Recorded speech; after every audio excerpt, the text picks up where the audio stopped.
Okay, so the last graph on page 58 of your science clinic book is discussing what happens to an equilibrium system with a change in temperature. So if you have a look here, the delta H is given always for the forward reaction. So you can see here that the forward reaction here is exothermic, okay, because it's got a negative delta H. So if we look at the graph here, the concentration graph, we've got nitrogen dioxide going to dinitrogen tetroxide. So nitrogen dioxide reactant, there's some of it at the beginning. Dinitrogen tetroxide, it's a product, there's none of it at the beginning.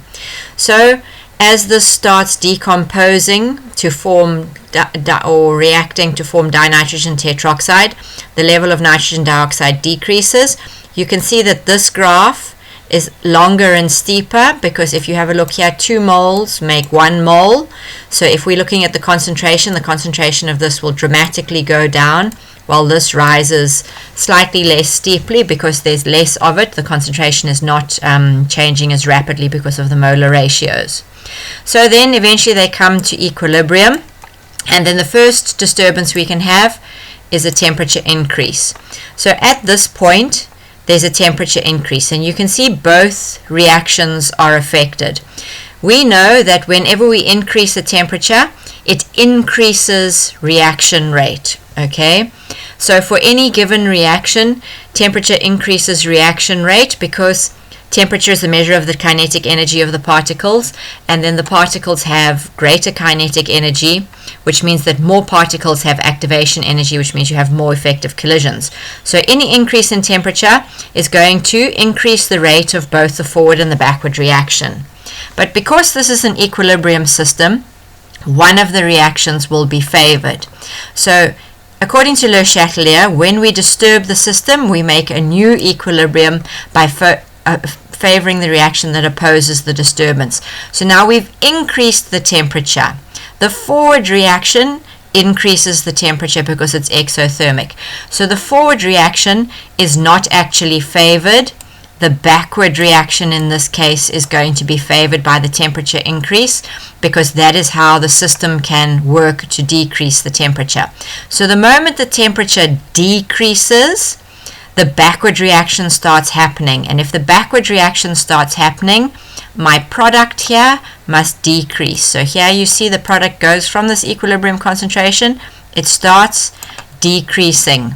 At the same time, my nitrogen dioxide is going to increase, and it's going to increase more steeply because of the mole ratio, until finally the graph levels out again with a new equilibrium where we've got more nitrogen dioxide and less dinitrogen tetroxide because the increase in temperature favored this backward reaction. So now if we have a look here, what happens when the temperature decreases? According to Le Chatelier, if we disturb the equilibrium, we will have a new equilibrium by favoring the reaction that opposes the disturbance.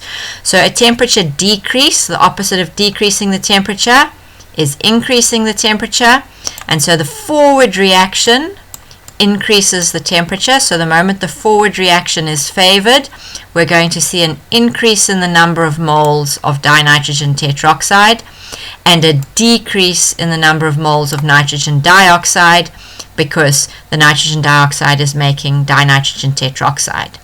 But now if you were to compare this with the temperature increase, this is very steep. Both of these graphs are very steep because any increase in temperature increases reaction rate, so the change in concentration will happen much faster. But with a temperature decrease, the graph is nowhere near as steep because a temperature decrease slows down any of the reactions. So there's two things to look at here: the steepness of the graph, because the temperature decrease means it's going to react more slowly, but also the fact that the temperature decrease favors the forward reaction because it's exothermic. So if we started at T2 with this concentration of dinitrogen tetroxide, the moment we decrease the temperature, the system wants to increase the temperature, so the level of dinitrogen tetroxide will increase. So this is what happens with temperature. If you want to figure out what's happening with the equilibrium graph with temperature, you have to know the delta H. or you can work out the delta H by if you're not given it from the graph, by seeing which thing is increasing, because if something is increasing, then that is the reaction that makes that must be favored. So over here the dinitrogen tetroxide is increasing, so the forward reaction is being favored, and if the forward reaction is favored by a decrease in temperature, then the forward reaction has to be exothermic.